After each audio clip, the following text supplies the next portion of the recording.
Today on Restixin, we are making this Christmas tree out of poster board.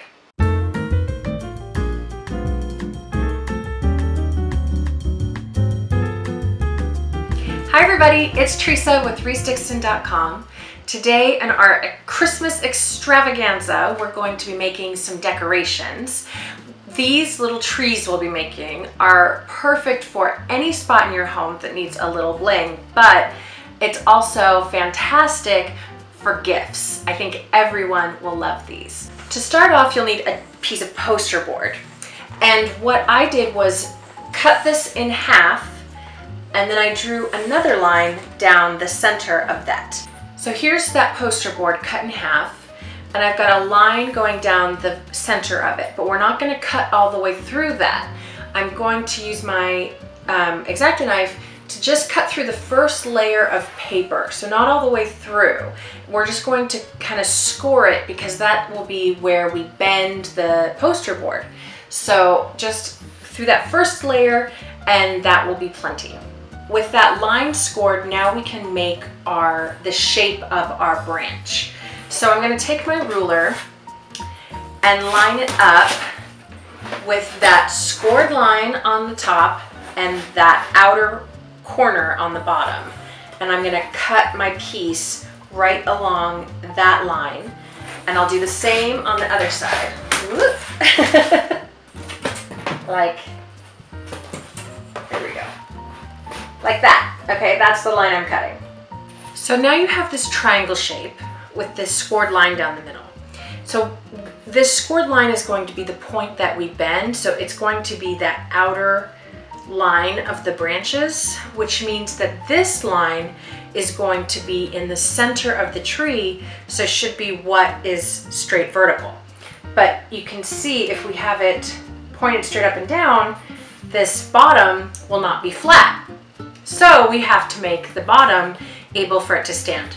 So what I'm going to do is, with this being my vertical line, I'll take my ruler and line it up with that center point until I can make that 90-degree angle to make that flat bottom. And then I'll do the same thing on this side to make that a flat bottom. So we've got one last cut to make, and that's along this scored line. So even though it's scored, it still won't bend because there's all this stuff blocking it. So we have to carve out some of that stuff. So I think it's easiest to start from the bottom.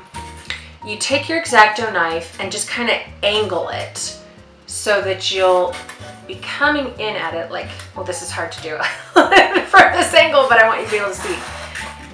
So I like to run this point right here along the poster board, and that helps me get a good angle, and just run this all the way down and kind of cut out some of that center foam without cutting through this other side.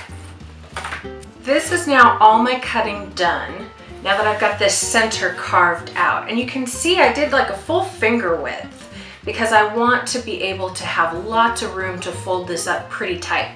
So now when I bend it, if I look at how tight I can get that, now that all that stuff in the middle is gone. So now it's time to connect all of my pieces together to make the tree. Here's another piece right here. And what I'm going to do is line these up next to each other like that. You don't want them flat. You don't want them like a paper airplane. I'm not making paper airplanes. You want to leave, let me see if I can show this to you. You want to leave a little angle there to make that tree shape. So take a hot glue gun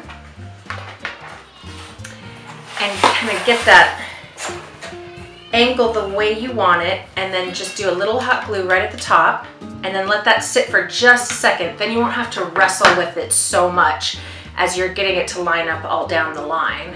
I'm going to put the glue all the way down and then keep adding these pieces on one after the other until I can bring them back to connect to each other. For the way that I want it, I'm going to do 6 pieces.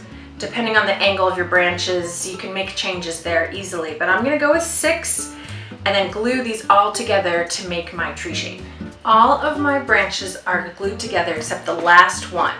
So to do this, I'm going to bend it around to where I want it, like that. And then I'll have to flip the tree over and stick the glue gun down inside to finish this off. Now you can see my top here is not super cute, but that's okay because we're going to cover all that with paper. So I'm just holding this in place while the glue dries.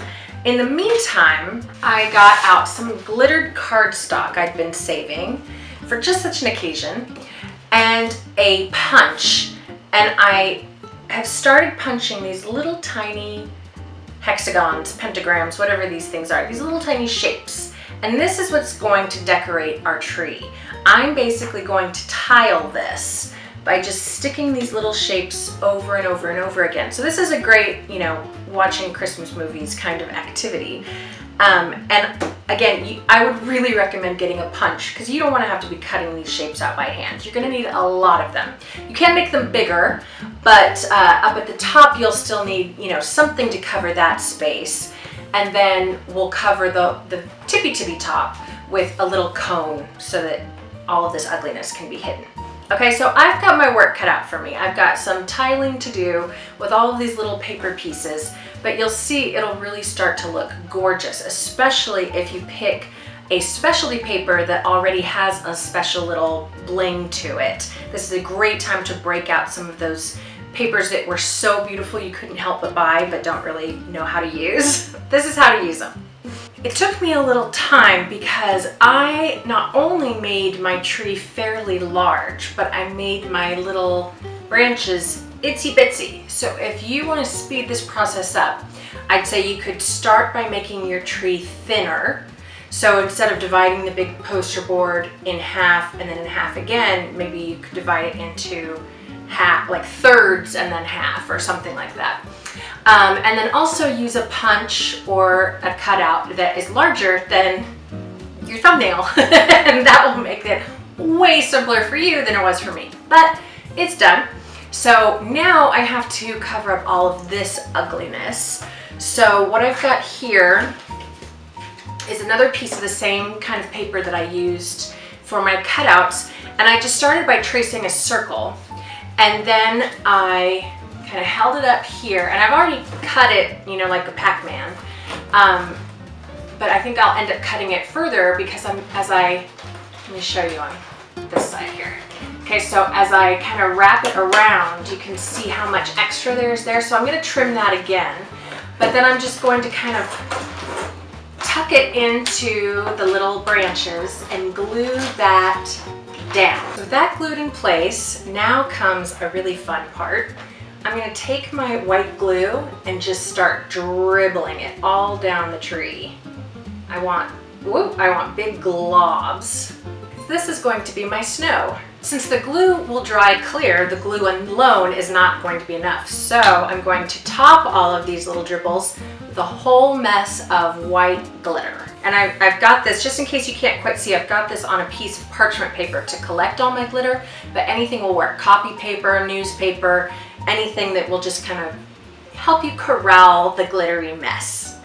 With all the glitter on, I think it gives it the perfect finishing touch to really give it that snow-covered effect. I have glitter all over me. I have a big mess to clean up, but it's worth it because it's so pretty and for way cheaper than you'd ever find a decoration at the store.